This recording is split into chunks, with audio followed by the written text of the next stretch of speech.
This past week on Ickonic.com, David reveals the tangled web that the cult has woven around the human-caused climate change scam on this week's Doc Connector.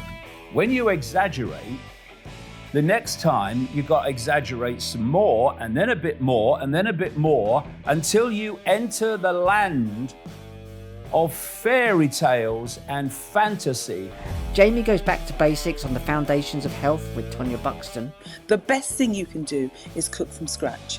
Buy raw ingredients and cook from scratch. And even if you do add a bit too much fat or a bit too much salt, whatever, it'll still be 100% better for you than buying anything processed. E.T. is rolling in his space pod as Drew Barrymore virtue signals off into space on WhatsApp.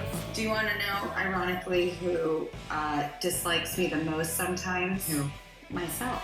Gareth talks about the numbers game of the global cult in the very first Behind the Lens. And so, unfortunately, I think things will get a hell of a lot worse before we will get the numbers, because it's a numbers game, let's have it right. And Lewis discusses the distraction of the Mar-a-Lago Trump raid and his subsequent arrest on this week's Brat Pool report.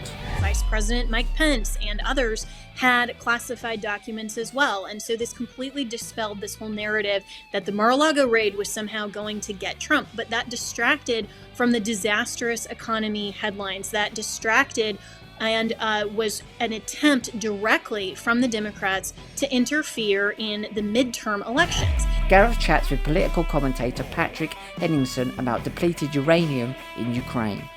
Definitely people in the UK are concerned about, because as you know, as everybody else knows from the Iraq War, there was a lot of focus from the anti-war movement about the use of depleted uranium in Iraq and the awful legacy that left that country in terms of reports about birth defects.